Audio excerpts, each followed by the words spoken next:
coming off of the first of the 60th anniversary specials, I wanted to do something special, which was compare the adaptation we got of Doctor Who and the Star Beast from the 60th to the actual comic book that it's from. Of course, the 60th anniversary special was an adaptation of the Star Beast comic from Doctor Who magazine from what, the 90s, I think.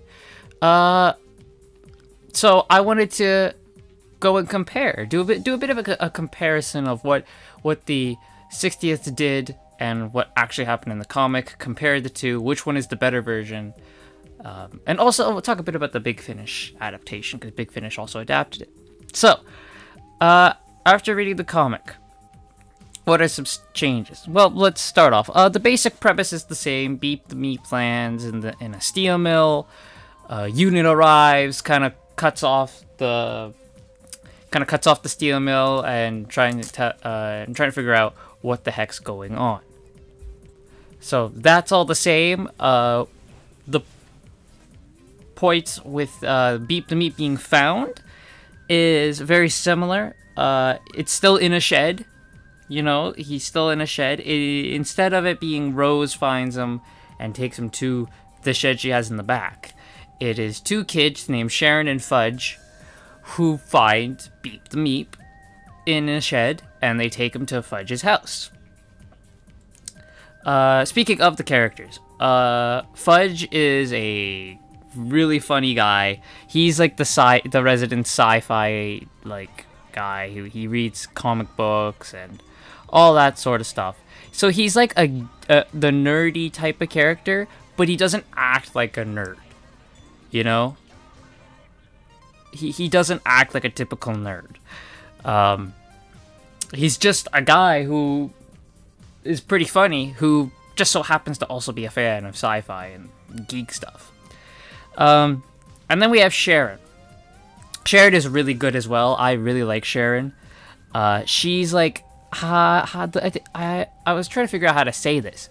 She has like an attitude to her, right? Like, she doesn't really take crap from people. She and Fudge have like a repertoire between each other where they kind of like, you know, it's the type of repertoire where you can tell they're friends. You know, they make fun of each other, but it's all in good fun. And she always has, you know, she has like an attitude towards her, but not in the thing where it's an annoyance, where she acts like she's better than everyone, or it's, you know, as you might see now in modern days, where they try to up the woman over the man. It's nothing like that. It's just she has like a bit of spunk, a bit of sass to her that you can laugh at and be like, oh, that's kind of fun, you know?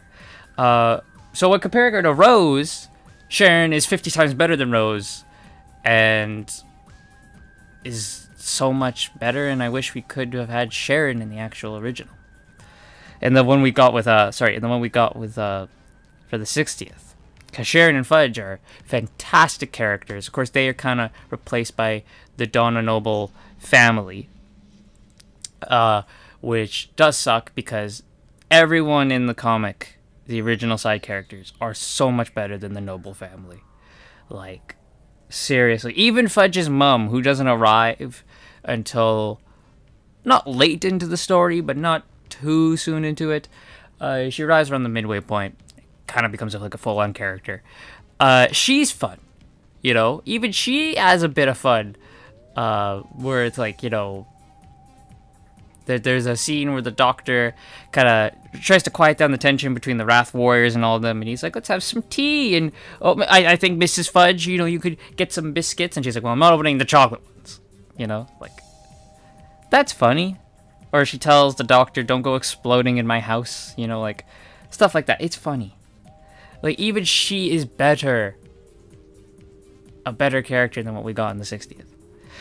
Speaking of better than the 60th, the Wrath Warriors have a personality. They are explored. The Wrath Warriors are allowed to be characters, be actual characters. Then in the 60th, where the most we got was those two Wrath Warriors who explain Beep the Meep. right? Like what happened to the Meeps, how they were corrupted and all that. Besides, those two are the only ones we really get anything from in the 60th. In this, we get a full thing with the commander and his little lackey who is a bit stupid, you know, and the commander always tells him, you know, why are you thinking? I didn't tell you to think, you know, like stuff like that. That stuff's fun. So like the Wrath Warriors get more of a personality and are more characters in the comic than they were in the actual 60th. Beep the Meep, again, I pretty much think Beep the Meep was fine in the 60th. I didn't have a big problem. Obviously, he's always going to be better in his original form. And there is some great moments. Like he tells Sharon he's going to give her like a, what is it? Something blood nog, which I got to find out what that is because that sounds crazy, bro. It's funny when you start to see his mask start to slip as he gets closer and closer to getting back to his ship and getting home. His cutesy mask starts to slip and slip more and more. You know, that's funny. He gets more desperate and more like, it's within my grasp, I'm about to get there, so he kind of stops caring. That's fun. And the plot of, like, you know, like I said, he lands in the steel mill. The mind control plot is the same. In the 60th, they don't really explain what it was that mind controlled them. In this one, they do, that it's the Black Sun. Beep the Meep has the Black Sun that, you know, corrupted his people, that corrupted the Meeps. He uses that to take over people. So that's the same, and, you know, they work on getting his ship up and running. So that's the same. The Doctor is... Of course, it's a different Doctor. In the comic, it's Tom Baker's fourth Doctor. And he's so funny. You know, he comes out in the Wrath Warrior ship when he first arrives. And he wears a sombrero because he was going somewhere and he's got a sombrero. In the Big Finish audio, it's maracas.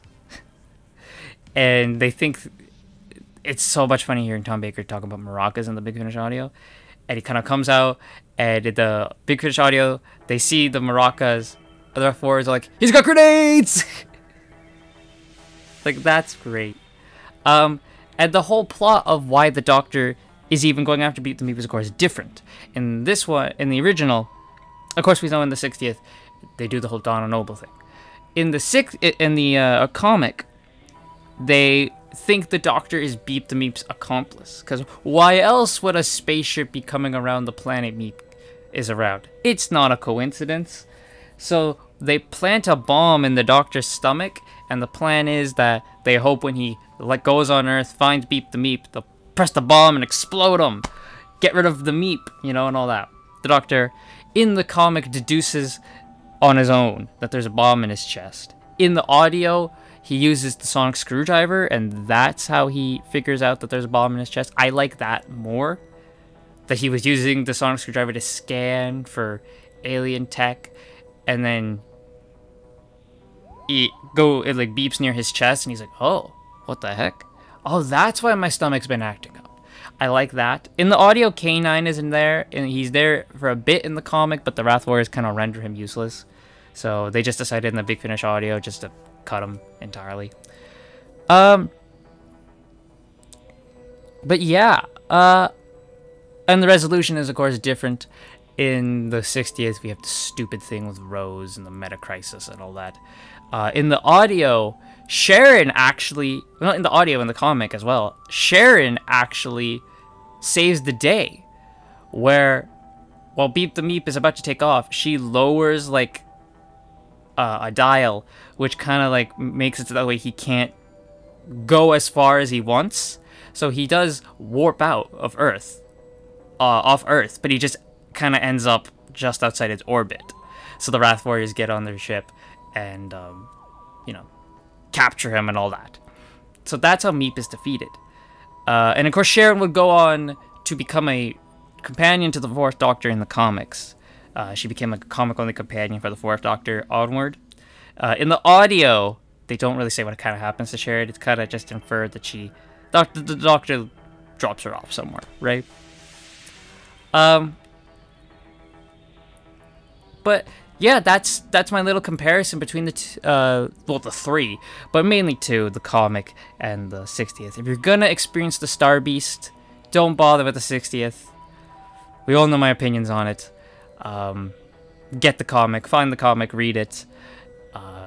If you can't find a copy of the physical comic or like a file online of it, then the Big Finish audio is a good version. There's a couple of changes in the Big Finish audio, but none of them are super big to the point where they completely change the plot. So the Big Finish audio is a good way to experience the comic if you can't find the actual comic. So that's this video done. That's this episode of Whocember done. And I will see you all next time for whatever is next.